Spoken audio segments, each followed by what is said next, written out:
और अब आपको बताएं कि इस्लामाबाद हाई कोर्ट में पेशी के मौके पर इमरान खान ने कमरा अदालत में सहाफ़ियों से गैर रस्मी गुफ्तगू के दौरान कहा कि दौरान गिरफ्तारी नैब का रवैया उनके साथ ठीक था। पहले ही बताया था कि गिरफ्तारी का रद्द अमल आएगा। रेंजर्स ने गिरफ्तार किया तो मज़ाहमत नहीं करूंगा। मजीद जानते हैं डॉन न्यूज़ के नुमाइंदे उमर मेहताब बढ़नी से। जी उमर, बताइएगा चेयरमैन PTI का मजीद क्या कहना था?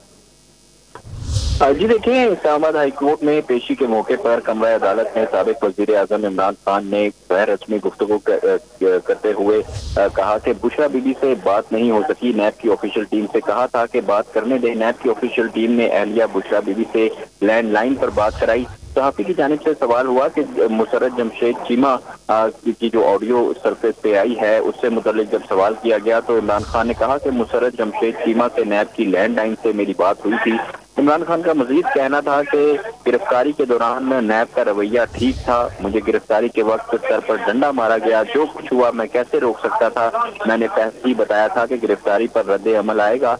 जब मुझे अंदर डाल दिया गया तो मैं कैसे जिम्मेदार हो सकता हूँ। सुप्रीम कोर्ट में भी जो है वो मैंने ये बयान दिया था कि जो हुआ ठीक नहीं हुआ। इमरान खान ने मजीद कहा कि ये मुल्क मेरा है, अवाम मेरी है। मैं हाई कोर्ट में था, मुझे मारा गया, रेंजर्स ने मुझे गिरफ्तार किया, मैं गिरफ्तारी की मुजाहिमत जो है वो नहीं करूंगा।